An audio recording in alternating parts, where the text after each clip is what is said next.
आशा की किरण।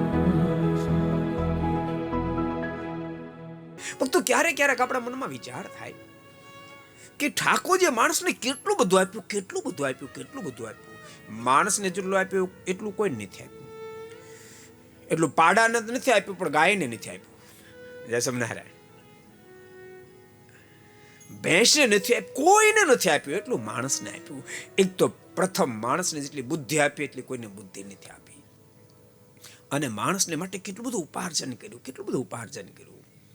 ભક્તો અનેક પ્રકારના ફ્રૂટ્સ બનાવ્યા. દાડેમ આ બાજુ બહુ વાવો. કોના માટે વાવો? ગાયો માટે. જય સ્વામિનારાયણ. એ દાડેમ ગાયો ખાય છે. માણસ માટે દાડેમ બનાવ્યા. વિધવિધ એમાં રંગો પૂર્યા, એમાં વિધવિધ પ્રકારના સ્વાદો મૂક્યા.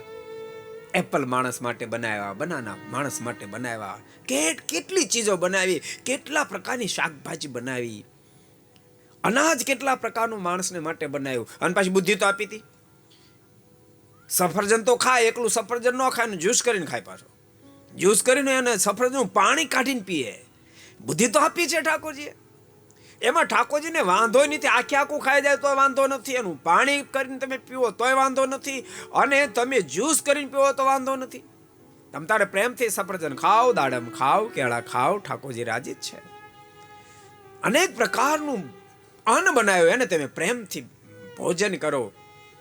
ઘઉંની રોટલી કરો તો ઠાકોરજીને વાંધો નથી. થેપલા કરો તો કઈ વાંધો છે? જય સ્વામિનારાયણ. થેપલા કરો તો વાંધો નથી, સુખડી કરો તો વાંધો નથી, લાડુ કરો તો વાંધો નથી, અને તમે એમાંથી જલેબી કરો તો વાંધો નથી, ને ઘઉંમાંથી તમે સાટા કરો તો વાંધો નથી.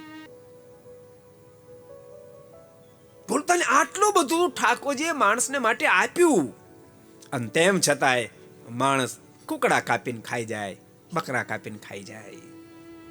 ભગવાનના ભક્તો પાછા વળશો, બહુ શુદ્ધ આહાર કરજો, પરમાત્માને રાજી કરવા હોય તો. को पसंद आया हो तो लाइक करें और शेयर करना मत भूलिए. सब्सक्राइब करें सरदार कथा चैनल को और बेल आइकॉन पर क्लिक करना मत भूलिए लेटेस्ट वीडियो सबसे पहले पाने के लिए.